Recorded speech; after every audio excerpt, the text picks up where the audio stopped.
Hello la famille, de retour mesdames, messieurs pour cette autre livraison de votre émission Au-delà des ondes, la toute première de la semaine. On a l'occasion d'avoir des personnalités dans ce studio. Est-ce qu'on peut faire un maximum de bruit s'il vous plaît? Au micro de présentation, Servais Nodo et Olivia Mbala. Olivia, bonsoir et bienvenue. Bonsoir Servais, bonsoir à vous chers audacieux. J'espère que n'est-ce pas vous êtes bien ici parce que le studio est rempli de plusieurs surprises en fait. Ouais, exactement. Bon, la première surprise c'est toi, voilà. Tu as une bonne posture aujourd'hui, tu es carrément la présentation centrale. Comment tu te sens? Bah, je me sens comme Kevin lorsqu'elle est souvent assise ici à dire que voilà, c'est l'heure du doseur, c'est l'heure de l'information et tout. Donc je me sens bien. C'est magnifique de faire ce clin d'œil à Kevin parce que c'est grâce à elle que nous les avons aujourd'hui. Berry Boy Club, mesdames, messieurs, est-ce qu'on peut encore applaudir s'il vous plaît? Bonsoir les gars et bienvenue. Bonsoir. Bonsoir Z. Bonsoir à tous. Voilà. Bonsoir également à Roka. Bonsoir tout le monde. Comment tu vas? Ça va très bien. Bonsoir Tass. Bonsoir tout le monde. Bonsoir Ludovic. Bon, Tass et Ludo qui vont certainement se partager le micro aujourd'hui. Oui, non. Bon, il réfléchit encore. Alors la première question, je suppose, on vous l'a déjà posée et ce n'est que logique et légitime, ça attire l'attention de tout le monde. C'est quoi ce nom les gars? Ça vient d'où? Berry Boys Club. Je ne sais pas si je dois laisser Ludovic parler parce que c'est lui qui est à l'origine du projet en réalité. Ouais. Il n'aime pas beaucoup les feux de projecteur, mais je pense qu'on va le forcer un peu. Ouais. On va lui forcer là. Forçons-le mec, forçons-le. Bon, Berry Boys Club, c'est... Déjà bonjour, voilà. C'est que tout à l'heure, t'as dit ça qu'il n'a pas vraiment dit bonjour. Je suis très mal poli. Bonjour à tous. Ouais. Merci pour votre invitation. Je disais, Berry Boys Club, c'est un collectif né à Bonaberry. Berry, c'est pour Bonaberry. Ah. Ouais. Donc, il y a 10 ans, 2014, des jeunes au quartier ont décidé de faire du hip-hop, du rap ensemble. Ouais. Voilà, pour montrer un peu ce qu'ils savent faire. On était fiers d'être de Bonaberry. Et voilà, bon, moi, je ne suis pas rappeur. J'étais un peu, comme on va dire quoi, directeur artistique. Et bon, 10 ans plus tard, j'ai décidé de relancer le projet avec ce que vous êtes en train de voir maintenant, Djibril Z, Ouka, Tass et Orok. Donc, c'est un peu ça, le Berry Boys Club. Bien, la parole à qui veut la prendre? Comment se fait votre rencontre? Pourquoi vous êtes là 4? Est-ce que c'est le coup de la nature? Est-ce que voilà, c'est le hasard? Est-ce que vous vous êtes dit tiens, je connais un mec au quartier qui chante très bien et tout? De base, on peut dire qu'on se connaît tous plus ou moins. Mais bon, le projet s'est fait, comme on a dit, il y a Ludovic qui m'a appelé Ouka et Tass, comme il nous connaissait déjà. Puis moi, j'ai dû appeler. Ludovic cherchait un dernier profil. Moi, j'avais proposé maintenant au rock. Il a envoyé les sons de rock, il a kiffé. Après, on a ajouté au rock sur le projet. Et c'est comme ça que le projet est né. Ça veut dire que les critères de sélection étaient uniquement basés sur la voix, la texture et le flow? Oui, exactement.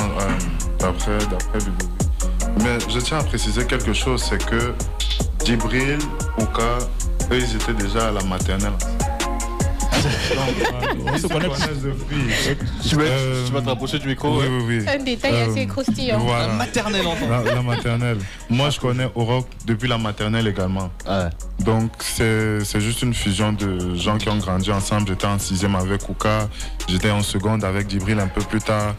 Vous voyez que c'est vraiment un melting pot de personnes. En fait, c'est une fusion des gens qui ont fait la maternelle ensemble. C'est un peu ça. Exactement. Lorsqu'on écoute votre environnement, la succession forcément des chansons de votre catalogue, on se dit à première vue, ce ne sont pas des Camerounais. Me posant donc la question, quelles sont vos influences musicales? Bon, ce ne sont pas des Camerounais, ça c'est un peu tiré par les cheveux. J'ai dit, mais à première vue, c'est qu'on se concentre encore, on entend vraiment le phrasé dans les mots utilisés, on se dit quand même qu'il y a quelque chose. Oui. Et puis qu'on a encore un peu trop, on a une fixation au niveau parfois de la valeur rythmique et même musicale de certains instruments. On sent les sonorités forcément qui viennent de chez nous, mais à première vue quand même sans concentration aucune, on se dit, mais non, ça c'est voilà, donc d'où la question, quelle est votre sensibilité musicale? Qu'est-ce qui vous inspire? Ok, donc moi je parle pour moi, personnellement. Donc je suis un très grand fan de R&B, des années 2000 principalement, Neo Soul, un peu de reggae, hip-hop aussi. Donc ça, c'est ça mes influences. Maintenant, les artistes, ça va être un peu long de les citer, mais mes influences musicales sont essentiellement ça. Donc hip-hop, R&B, néo-soul. Et un peu afrobeat aussi. D'accord. Et pour les autres? Moi, plus ou moins, quand j'ai commencé la musique, j'avais pas vraiment d'influence parce que c'est lui qui m'a fait commencer la musique. C'est lui que vous voyez la tasse là. Ouais. Donc, quand je commençais, moi je suivais un peu. Ah. Donc, j'avais pas. J'écoutais les sons, mais ça m'influençait pas à faire la musique. C'est lui qui m'a. En d'autres termes, c'est Tas qui a influencé Djibril à faire la musique. Voilà, c'est un peu ça. Donc, mais je peux dire que les artistes que moi j'écoutais beaucoup avant, c'était les Gims. Ouais, Gims. Beaucoup Gims. Beaucoup Gims, Kif Nobi, trucs comme ça. Bon, dans la direction artistique, c'est un peu ça qui m'a influencé. On peut dire ça. Donc. Et au cas, en ce qui concerne forcément la vision, la direction artistique du groupe, qu'est-ce que vous mettez le plus en avant? Honnêtement, vu qu'avant, nous, on avait une manière de travailler qui était un peu trop, comment on va dire, entre parenthèses, bangiste. Ouais. Donc, quand on entre en studio avec Ludovic, tout change. Au début, Ludovic nous met les beats, on est là que, mais c'est quoi ça que tu fais? Qui a fait cette beat? Tu vois, donc il nous a plus rapproché, ramené vraiment dans l'univers du Cameroun, vous voyez. On retrouve le bolé, le paloum, des trucs qu'on ne faisait pas avant, vous voyez. Donc je pense que c'est aussi ça à mettre plus en avant, le fait que voilà, nous sommes Camerounais, nous de Bonabéry, voilà, on fait les rythmes d'ici, on ne copie pas les autres et tout ça. Donc je pense que c'est ça qu'il voulait créer. On aura 4 chansons à mettre en avant aujourd'hui, forcément pas dans un ordre bien spécifique. Que vous inspire le titre Cadeau? Alors, Cadeau, je vais laisser Ouka parler parce que c'est lui qui fait le refrain. Ouais. Donc il est venu avec la mélodie principale. Donc on va le laisser. Non mais en vrai, Cadeau c'était une inspiration du moment. Il n'y a pas vraiment une inspiration par rapport à ça. On a mis la prod, j'ai commencé à chanter. Les paroles sont venues comme ça et c'est tout. Il n'y a pas vraiment d'inspiration en fait. En combien de temps est-ce que tu as réussi à écrire toutes les paroles de cette chanson-là? 1 minute. De quoi? 1 minute 30. Ça veut dire que c'était vraiment au pif? Non, oui, c'est vraiment. On travaille très très vite. En une journée, on peut faire 3 chansons. Hein. Et vous les gars, comment est-ce que vous avez accueilli cette chanson-là? Vu qu'il dit qu'il a commencé à chanter comme ça et tout, quelle était votre première impression lorsque vous avez écouté? En fait, la vérité, c'est que quand on est au studio, on reçoit les inspirations de chacun de la façon dont elles viennent. Donc, si par exemple, moi, j'ai une mélodie qui me vient, et peu importe la personne, on essaie déjà d'apprécier ce que la personne fait. S'il y a des choses à améliorer, on va dire que, ok, on préfère que ça sonne comme ça, qu'on fasse ça comme ça. Mais initialement, je pense que nous avons une oreille assez similaire. Donc, ce qui fait qu'on aime plus ou moins les mêmes choses. Donc, ce qu'on va produire sera plus ou moins en rapport avec ce qu'on aime, quoi. Ça veut dire que chez les Berry Boys Club, en réalité, il n'y a pas forcément un leader comme dans certains groupes. Tout le monde est au même pied d'égalité. Exactement. Et tout le monde est libre de proposer. Exactement. Est-ce qu'il y a encore de la place dans votre groupe? Avant que tu l'essayes de savoir s'il y a de la place dans leur groupe, j'aimerais savoir un truc. Ma question s'adresse à Ludovic particulièrement. On parle ici d'un club qui a été créé en 2014 par là. Et puis en 2024, tu décides de relancer les choses. Qu'est-ce qui s'est passé entre-temps? Est-ce qu'il y a eu un break? Est-ce que vous avez eu des soucis? Comme j'ai dit, c'était un groupe de rap hip-hop. Et moi, mes influences sont différentes. En fait, moi, personnellement, déjà, je suis un artiste. Je fais du gospel. Oui. Donc, je chante à la base. Et bon, en début d'année, j'étais en Côte d'Ivoire, à Abidjan. Je reviens en mars. Et j'ai vu l'univers là-bas, comment les gens travaillent, la façon dont des artistes se mettent ensemble pour travailler. Donc, l'idée n'est même pas de former un groupe. En réalité, ils ne sont pas un groupe. C'est un collectif. Berry Boys Club, c'est une vision d'associer des artistes de Bonabéry qui ont plus ou moins la même tessiture vocale, les mêmes influences pour faire quelque chose. Exactement. Et moi, j'avais une vision claire, comme Ouka l'a dit, où je voulais les emmener. Je voulais faire un truc amer, mais avec du R&B, de la soul. Ouais, donc c'est comme ça que ça s'est fait. Donc je savais déjà où j'allais quand je les associais. Eux, ils ne voyaient pas forcément. Ah mais c'est normal, toi, tu es le seul qui a les lunettes dans le groupe. Donc voilà, toi, tu vas très loin. Ils sont avec nous en studio. Lorsqu'on écoute vos chansons, je le disais tout à l'heure, on est tout de suite subjugué par la qualité. Qui fait vos mix? Ah, d'accord, Ludovic. Enchanté. Enchanté. Honnêtement, toi qui fais le beat, qui fais tout ce qui a trait au travail derrière ouais, c'est moi. C'est quoi ton secret? La prière, je ne sais pas ce que je vais dire. C'est ta formation de base, je suppose. Oui, c'est ce que je fais. Ah d'accord. T'es pas autodidacte, là, ça justifie Non, je me un suis peu formé. trop. Je me suis formé quand même. Les autres ont parlé tout à l'heure de forcément ce qui constitue plus ou moins leur essence d'un point de vue musical. Tu as également parlé de ta base. Comment on fait pour fédérer autant de différences dans un collectif? Est-ce que quelque part, parfois ça ne crée pas soit des conflits d'intérêts, mais surtout soit des divergences d'opinion? Après, c'est Dieu qui nous a soutenus pendant. Vous avez 4 garçons qui ont une certaine confiance en soi, chacun. Ouais. Ils savent un peu chacun sait ce qu'il vaut, quoi.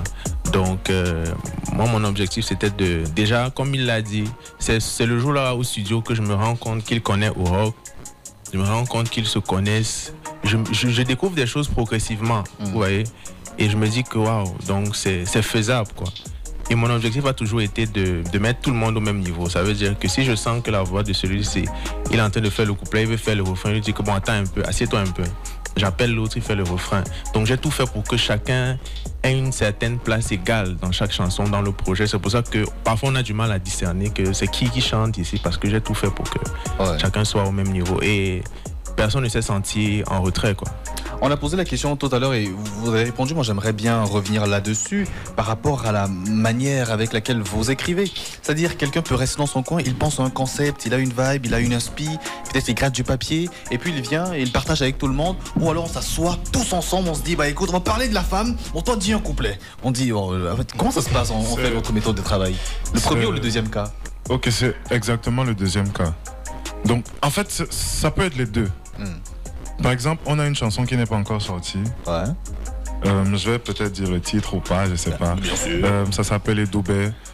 Et la chanson, par exemple, Oroc, lui, il avait pensé au beat avant. Donc, il est venu au studio. On était en train de faire une session acoustique avec Ludovic. Donc, il jouait la guitare, moi, je faisais la basse. Je faisais cette basse, Oroc faisait la mélodie. Et par exemple, c'est comme ça qu'il est venu avec le truc. Souvent, Ludovic nous propose des productions qu'il a déjà faites, donc des beats. Nous, on va s'occuper de faire des top lines, donc de faire des mélodies au-dessus et ensuite écrire. On se donne un thème et on décide que, ok, voilà la direction qu'on va prendre. Que chacun écrive son couplet au meilleur de sa forme en suivant ce thème-ci. Quelles sont les difficultés que vous rencontrez au quotidien dans votre travail? Vous êtes 4. On peut croire que voilà, il y a une personne qui ne pourrait pas être disponible peut-être à l'heure où il faut aller au studio. Il y a un qui a un autre truc à programmer. Il y a quelqu'un qui n'est pas d'accord peut-être avec la vision qu'on donne. Quelles sont les difficultés, n'est-ce pas, que vous rencontrez? Est-ce que ça a toujours été aussi facile? Honnêtement, non. Facile, non. Mais dire que ça a été difficile aussi, pas du tout. Parce que comme on le fait que le dit encore, on se connaît tellement depuis longtemps que je ne sais pas ce que les petits frères peuvent me faire qui vont encore m'énerver. Donc, nous sommes seulement là. Même quand il y a un problème, on essaie de le régler. Voilà, on ne tue jamais sur les choses, on va dire. Donc, on n'a pas eu de problème. Donc, ça va pour l'instant. Est-ce qu'aujourd'hui, pour tout le monde, vous avez embrassé la musique de manière professionnelle? Vous êtes exclusivement consacré à cela ou bien il y a des activités en parallèle, ça et là? Bon, moi, personnellement... J'ai choisi de faire la musique à temps plein pour le moment. Donc on espère que les choses vont bien se passer. Ouais. Ok. Pour moi, parce qu'il y a les études, donc ça me fatigue derrière. Je suis là. Djibril. Pareil pour moi aussi, il y a encore les études, mais la musique aussi occupe une grande partie du temps. On va parler forcément de ce titre, Tétérité. Mais avant cela, lorsque vous vous présentez, certainement c'est un groupe qu'on a en face, mais dans la manière avec laquelle vous présentez cette idéologie de groupe, on a plutôt l'impression que c'est un collectif forcément de fans de la musique et forcément de grands amis qui se rassemblent pour fédérer leur passion, mais qui peut éclater par la suite et on a un grand talent par là, un autre talent par là. C'est quoi l'objectif à long terme? Exactement, donc... avant... je comprends vite, n'est-ce pas? Oui, j'ai les lunettes. Très vite. La vérité, c'est que chacun d'entre nous, on a des carrières individuelles. Ouais. Donc moi, par exemple, ça fait déjà un peu plus de 5 ans que je fais de la musique. Oka, Djibriliseur, eux, ils formaient un groupe. Donc, ils étaient à 2. Oroc a sorti un EP en début d'année 2024. Ouais. Donc, chacun d'entre nous, on avait roulé notre boss, si je dois dire ça comme ça. Et on a vu avec Ludovic que ça serait bien qu'on fasse quelque chose ensemble et qu'on puisse se pousser mutuellement.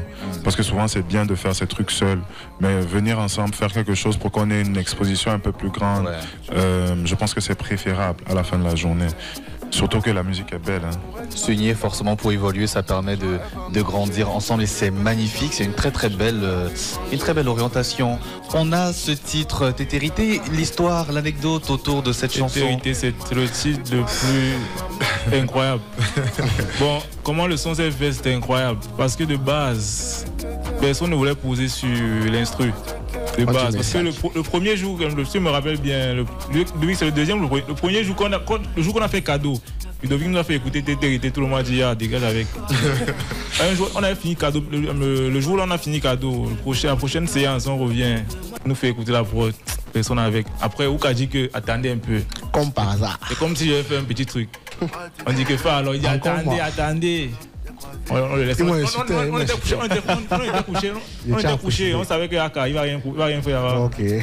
Après, le gars était en train d'écrire. Dès qu'il a posé le couplet, Seigneur Dieu, l'inspiration, tout le monde a l'inspiration. Dès qu'il a posé le couplet, Tasse arrive seulement au refrain. Si tu veux les dos, au rock, arrive une fois, moi, direct. Donc c'était tout droit, du tout droit. Bon, pour moi, c'était la meilleure expérience pendant le projet. La meilleure expérience, Tétérité.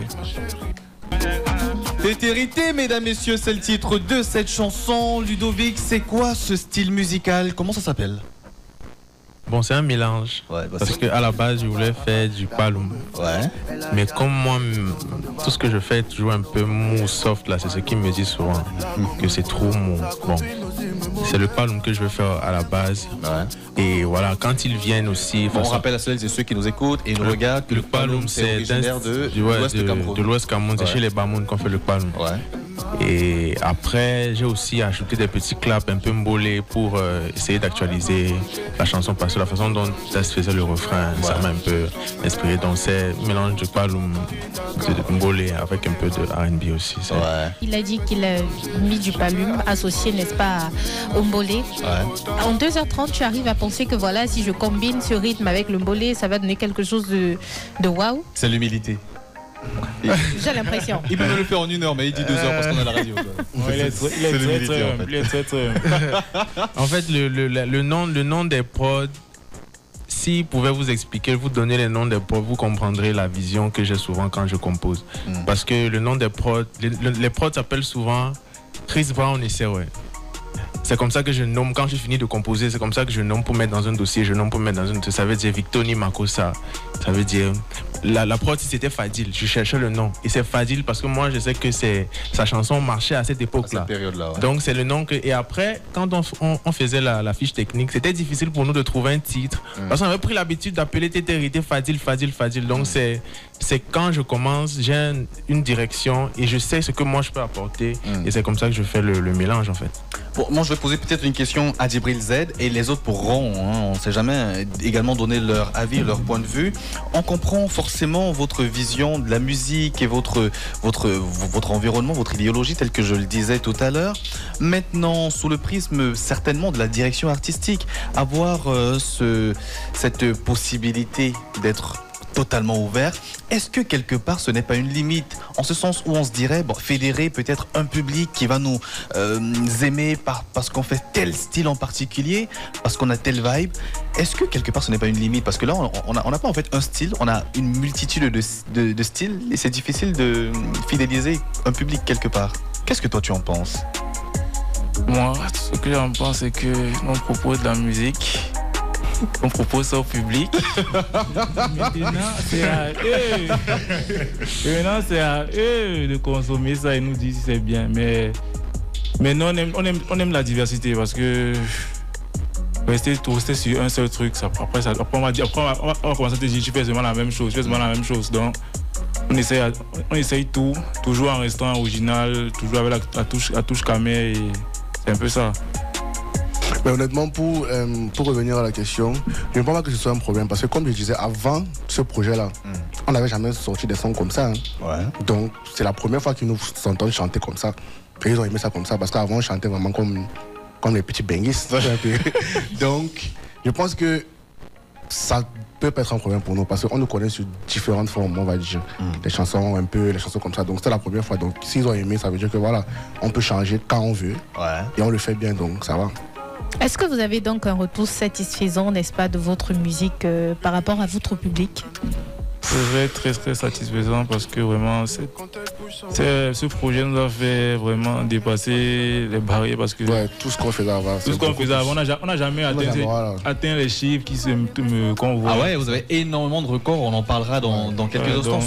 Et ce qui est paradoxal, c'est que je ne sais pas si c'est célébré à sa juste valeur dans notre pays. C'est ça en tout on cas, va pas entrer dans ça. On en parlera en tout cas tout à l'heure. Lorsque vous avez foulé la scène du Palais des Sports lors du concert de Tiakola, est-ce que le public camerounais vous a reconnu à votre sens? Au début, on va dire la première chanson, parce qu'on a fait 2 chansons, on a fait Cadeau, on a fait Sokota aussi, pardon. La première chanson, c'était un peu timide, parce que nous aussi, on était un peu timide, on vient d'arriver, tout ça.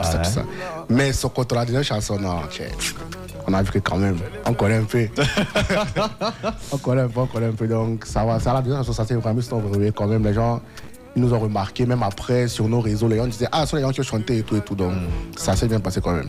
Olivia? J'ai envie de savoir, lors de ce concert-là, est-ce que vous n'avez pas eu un petit peu le crack avant de monter sur scène? Est-ce que c'était votre première fois déjà, le premier spectacle? Non, peut-être dans une scène comme celle-là. Depuis 2018. Mon frère, on a fait les choses. Non, mais dans une scène quand même, comme le Palais des Sports. C'est vrai qu'on n'a pas... Là, c'est quand même le Palais des Sports, c'est quand même... J'ai peut-être omis de dire premier grand spectacle sur une grande scène. Mais il y a Tas même qui avait fait le Canal Olympia en début. Avec Tac. J'ai fait Canal Olympia 2 fois. Donc j'ai plus ou moins l'habitude des scènes pareilles. Donc c'était un peu facile. Mais il y a toujours le track. Ça, c'est quelque chose qui est plus ou moins inévitable parce que tu ne sais pas qui tu vas voir, tu ne sais pas comment on va recevoir. Surtout que je viens sur une forme un peu différente. Tu viens proposer quelque chose de différent et voilà. Donc maintenant, je vais même encore revenir sur quelque chose. Sur même comment est-ce que les gens reçoivent le projet. Je vais définir le succès du projet pour l'instant comme un succès d'estime. Parce que, comme vous avez dit, je pense qu'on va venir sur les records ou bien sur tout ce qui s'est passé pendant qu'on faisait la chose, mais c'est un succès d'estime parce que on a l'impression que tout le monde aime, mais tout le monde ne sait pas en même temps. Tous ceux qui savent aiment, mais tout le monde ne sait pas exactement qu'il y a quelque chose comme ça qui est sorti. Donc c'est pour ça que j'appelle ça un succès, mais encore un succès d'estime. Donc on a encore beaucoup de choses à faire. Peut-être un jour un palais qui sera le nôtre. Ouais, ça c'est clair. Et puis peut-être on sait jamais. Une scène au Canada, ça vous dirait? Une scène au Canada, oui. Il y a une forte communauté camerounaise à voir. Ce qui va peut-être nous permettre de rebondir après avoir écouté la chanson au Canada sur ces différents recours, notamment sur Spotify, parce que quelque part on parle de musique, on parle d'orientation musicale, mais finalement, est-ce que vous n'êtes pas des enfants d'ici, mais d'ailleurs finalement, parce que votre public, il est... Vous voyez un peu ce que je veux dire? Exactement. En tout cas, on en reparle dans quelques instants. C'est beau, que c'est doux d'écouter Bonaberry avec cet instru, mais surtout avec cette voix ô combien charismatique. Berry Boys Club, mesdames, messieurs, en direct dans le cadre de l'émission Au-delà des ondes. Et on profite finalement pour parler de ce record magnifique. Plus de 70 000 streams depuis la sortie du projet. Et actuellement au Cameroun, vous êtes parmi les meilleurs, sinon les meilleurs en termes de stream sur la plateforme Spotify. Apple Music, pardon. Fruit d'une stratégie ou alors c'est le résultat simplement d'un travail et puis on se dit alhamdoulilah. La vérité vraie, c'est que c'est le résultat d'un travail. On va profiter pour remercier les personnes qui ont mis la main à la pâte pour qu'on puisse arriver à ce résultat-ci. Donc on a Maya Koloko Kamel Life qui a énormément fait. Qui vous soutient beaucoup. Énormément. Donc, et ça vient de lui-même. C'est même pas comme si avant on avait un rapport ou bien on se connaissait. Il a vu, il a aimé, il a dit on part. Donc on a ça, on a Céleste Victoria à un moment, il nous a soutenus. Il y a la grande communauté de TikTok, nos influenceurs. Eva Maureen, notre chérie, Nabongo, notre jumeau. Donc on remercie toutes ces personnes-là qui font de leur mieux pour que notre musique puisse être entendue. Et vraiment, ces gens-là ont relayé l'information et tout le monde est allé écouter. Donc ça veut dire que à la fin de la journée, la musique elle est belle. Ah ça c'est très bien dit, Tass. Maziva aussi. Ouais. Il a bien parlé, hein, le mec. Il a bien parlé. Il faut le donner une bière à la fin. Barack Obama. Ah, Barack Obama. Est-ce que parmi les aînés, n'est-ce pas, dans la musique camerounaise, vous avez du soutien par là? Oui, on a eu du soutien de Sissoul il y a quelques heures. On a Sissoul, il y a ANG. Il y a nos artistes camerounais qui nous soutiennent aussi. On a eu Joy Aou qui nous soutient aussi. Donc, ce sont ces artistes-là qui ont montré un soutien visible. On a aussi Mr. Luck aussi au début. Mr. Luck de la Côte d'Ivoire. On a Phil Bill aussi, de par son manager Baba Samba qui a essayé de pousser aussi. Donc, on remercie tous ceux qui font le maximum pour qu'on puisse avoir la renommée. Au cas, avec quel artiste camerounais est-ce qu'on pourrait s'attendre à un potentiel featuring de la part de Berry Club? Ça veut dire quoi? Il faut que Ludovic réponde, parce que moi, je vais dire les choses bizarres. Non mais dis! Non, c'est bon, Ludovic. Ok, Ludovic. C'est le patron. Le Berry Boys Club est en train de travailler sur une version deluxe du projet. Et on travaille avec des artistes. On travaille avec beaucoup d'artistes. Est-ce qu'on va donner tous les noms ici? On va pas donner tous les noms. Bon, ceux potentiellement avec qui c'est sûr à 100%, on sait jamais. Ok, bon, je sais pas. Il y a un artiste de Bonabé qui s'appelle Cafado. Ouais. On a des projets qui arrivent. On a Bafi. On a d'autres artistes qui viennent. On aimerait surprendre un peu notre public. C'est pour ça qu'on va pas tout donner. Mais on travaille dur pour que l'appréciation qu'ils nous ont, l'amour qu'ils nous ont donné à la sortie du projet, qu'ils ressentent la même chose quand on va revenir. On veut pas les décevoir, donc c'est pour ça qu'on travaille dur avec des artistes talentueux. Notre pays est bourré de talent, donc on travaille dur pour que de bonnes chansons puissent sortir encore. Voilà qui est bien dit. Une chose qui n'est pas forcément toujours aimée par les invités, c'est qu'en plus de parler d'eux, on leur demande de parler de d'autres personnes, et nous on ne fait jamais ça. Mais aujourd'hui, on va quand même le faire. Que pensez-vous de ce qu'il se passe actuellement entre Tenor et le mauvais bébé? On a eu quelque part la réponse de Tenor il y a quelques jours sur Facebook avec cette chanson qu'il a sortie relativement ses 10 ans de carrière. Il a donné la première date, ce sera à Garoua, et il a plus ou moins répondu. Est-ce que vous pensez qu'on a besoin parfois de cela? Ça fait partie du business, ça fait partie du showbiz tel qu'on aime souvent le dire. Les clashs et les mots bien placés pour avoir un placement, plus ou moins avoir de la cause auprès de public. Que pensez-vous de la sortie du mauvais bébé et de la réponse de Tenor? Donc, moi, personnellement, ce que je pense, c'est que c'est quelque chose qu'on peut retrouver dans plusieurs pays, toujours dans l'univers du hip-hop. En France, on avait Boba avec Rof, La Fouine, à un certain moment. En Côte d'Ivoire, aujourd'hui, on peut voir Imra et Didi B. Imra et tout qui fait nos beats en réalité. Aujourd'hui, on voit Tenor et le mauvais bébé. Donc c'est peut-être le fruit d'une façon de penser. Je ne préfère ne pas juger les raisons pour lesquelles chacun fait ça. Est-ce que c'est une bonne chose? Est-ce que c'est une mauvaise chose? Est-ce qu'on peut faire ça? Oui, on peut faire ça. Est-ce qu'en soi c'est une mauvaise chose qu'ils se clashent? Je ne sais pas. Je ne pourrais pas définir si c'est bien ou mauvais. Mais je pense que les deux artistes doivent juste montrer leur valeur et faire en sorte que leurs fans puissent kiffer. Et au maximum. Et la question qu'on se pose au cas, c'est est-ce qu'il y a vraiment match aussi? Est-ce que quelque part c'est pas le mauvais bébé qui tu vois un peu pourquoi je sais pas. Après moi personnellement les clashs je suis pas dans ça. Tu vois bavarder même 10 ans c'est ton problème. Maintenant si Tenor a jugé bon de répondre, ça veut dire que peut-être il se sent chier, peut-être concerné par tout ce qui se passait, peut-être d'un côté, peut-être là vu que voilà c'est tu vois parce qu'en vrai de vrai si on dit un truc sur toi, tu te sens pas concerné, tu t'en fous, tu réponds pas. Donc maintenant, on ne peut pas dire qu'il a exagéré. Parce que s'il avait exagéré, ou bien si c'était faux, entre parenthèses, Tenor ne devait pas calculer, mais s'il a fait là ses raisons, c'est bien. Djibril Z. Oui.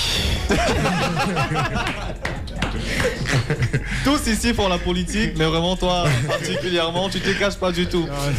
On a, mesdames, messieurs, le beat de la chanson Sokoto et on va assister à un freestyle live actuellement dans cette émission Au-delà des ondes. Est-ce que ce sera de l'improvisation ou alors on va peut-être surfer sur un texte qui est déjà écrit et qui est dans vos mémoires?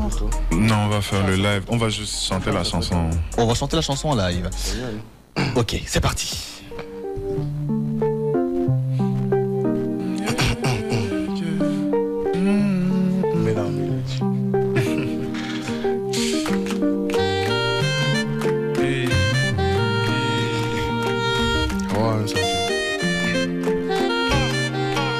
Nous cherchons l'argent dans le parcours. Ils disent que ce sont les inconscients, qu'on n'a pas d'objectif. Oh. Mais je sais que pour moi là, forcé où ça sortira. Ma maman m'a fait garçon, même si c'est mollo, on s'en sortira. Je t'ai dit, j'ai travaillé. Big up à Rock qui n'est pas là aussi. Ça n'a pas donné, maman mia, quand tu moi, fais quoi, je dois la gâter. Il me faut les dos. Plenty money for my never give up, never oh I can. Yeah, yeah, yeah, oh la la, yeah. Fais quoi, yeah. Forcez-moi, je vais traverser. Yeah, yeah, oh la la, yeah. Fais quoi, yeah. Forcez-moi, je vais traverser. On veut aussi l'argent, la Sokoto. On veut aussi l'argent, la Sokoto. On veut aussi l'argent, la Sokoto. On veut aussi l'argent, la Sokoto. De la CFA, Banto. De la CFA, Banto. De la CFA, Banto. On veut aussi l'argent, la Sokoto. Manger la vie comme un joueur de ballon. Carrer les grosses caisses dans tous les balcons. Dans la galère, si on a les galons, Seigneur, faut nous relever. Dans nos poches, on a mal. On fait que essayer, à nous, ils ne croient pas. On a même quitté le quartier pour que ça waka. Eh, aïe, ouais. Attends. Quand je te parle de moi, je rêve qu'un jour je serai là-bas. Quand c'était dur, t'étais mince. Je suis malade, vraiment, j'ai essayé. Je suis malade. Il est vraiment malade. Je suis vraiment malade, j'ai une angine. Je suis grippé et je peux absolument pas chanter. J'ai essayé, mais c'est chaud. On va faire du bruit, mesdames, messieurs, pour nos invités. Berry Boys Club, mesdames, messieurs, en live dans l'émission Au-delà des ondes. Merci énormément d'avoir accepté notre invitation. Comment est-ce que vous avez trouvé l'émission, les gars? Vraiment super, sauf là tout de suite là où j'arrivais pas à chanter. Non mais t'inquiète pas, tu sais, nous les artistes, c'est comme ça que ça se passe parfois. Non, le problème c'est que s'il y a quelqu'un qui écoute l'émission, il va se dire que c'est l'autotune dans la musique que moi je chante pas en fait. Donc c'est ça le problème, c'est que bon, j'ai essayé de chanter mais je suis malade au studio, c'est devenu compliqué depuis quelques jours parce que j'arrive absolument pas à toucher les notes qu'il faut. Je crois également que les auditeurs de Radio DAS savent que vous êtes humain, donc il y a des maladies et des malaises. Et après TAS, je pense que c'est plutôt à nous de vous remercier, de te remercier en particulier, parce que vous auriez même pu décommander l'émission, mais malgré certaines réalités, vous avez accepté, vous êtes là aujourd'hui. Je pense qu'il faut plutôt célébrer cela et moi je te dis merci énormément. On va applaudir pour cela. Alors, un dernier tour de table. Quels sont les projets sur lesquels vous travaillez actuellement? À quoi s'attendre dans les prochains mois, vous concernant? TAS. Alors, on travaille sur le deluxe du projet, comme Ludovic l'a dit un peu plus tôt. On a des sons qui vont vous faire frissonner. Je suis désolé de le dire, ça va faire un peu prétentieux, mais croyez-moi, vous n'avez encore rien vu. Mais c'est normal, les Camerounais. Donc, on a le Deluxe qui va sortir. On va essayer de pousser au maximum. On va essayer de toucher les 100 000 streams d'ici cette fin de semaine. On a d'autres clips qui vont sortir. On a des collaborations plutôt intéressantes avec des personnes. On ne s'attend pas vraiment à ce qu'ils collaborent avec nous, mais ça vient. Donc voilà, c'est ça l'actualité du Berry Boys Club. Le Berry Boys Club s'attend à toucher les sommets d'ici peu. On va passer du succès d'estime au réel succès. Ouais. Peut-être sur les affiches dans la ville et dans d'autres pays aussi. Donc on prie pour ça et on continue de travailler. Une chose est sûre, c'est que c'est votre maison, vous revenez quand vous voulez et la Radio Audace sera toujours là pour vous accompagner. En tout cas, Kevin est là, donc on n'a pas le Peut-être choix. sortir en donnant les accès pour permettre, n'est-ce pas, aux auditeurs de s'abonner. Absolument. Voilà. Donc c'est sur Instagram, c'est Berry Boys Club. Sur tous nos réseaux, c'est Berry Boys Club. Sur tous les réseaux, c'est Berry Boys Club. Et on tient encore à remercier la Radio Audace et l'émission que je vais te laisser. Je vois que tu vas te laisser donner le nom de l'émission. Au-delà des ondes. Une belle manière de dire qu'il a oublié le nom. Au-delà des ondes, c'est le nom de Au-delà l'émission. des ondes. Non, j'ai pas oublié le nom vu que j'ai dit dans la vidéo un peu plus tôt. Non, je te taquine. Non, c'était juste, en fait, justement pour qu'il y ait ce petit chat-là. Donc, merci beaucoup à l'émission Au-delà des ondes sur la Radio Audace. Comme on dit, la vie appartient aux audacieux. Donc, on est là aujourd'hui pour montrer notre audace. Merci, c'était Berry Boys Club sur la Radio Audace. On va donner un tonnerre d'applaudissements. Tu te rends compte, le mec il vient dans mon émission et il dit on va donner un tournée un peu comme si moi. En fait, je rêvais de faire ça. Je rêvais de faire ça. Ah ouais, d'accord, c'est super. Je rêvais de faire ça. Un jour sur ta scène, je vais dire tout le monde chante. Ok, on va le faire. Un jour, on va le faire. Écoutez les gars, prenez soin de vous. On va ressortir en s'écoutant la chanson originale finalement, Sokoto. On remercie également votre manager que j'ai failli ne pas lui dire merci. Il est avec nous et il prenait des clichés. On va pas le voir parce que c'est quelqu'un de l'ombre également. Bon, peut-être venir dans la lumière, mais il y a Frédéric qui est le bar. Donc... à très vite les gars. Merci énormément Djibril Z. Et en chair et en os. Oka. Merci. Tas. Oui, toujours présent. Ludo. On est ensemble mon frère. Merci beaucoup. Olivier, on se donne rendez-vous demain, n'est-ce pas? Ça va, rendez-vous demain. Merci à vous, les Berry Boys Club. Bon vent à vous.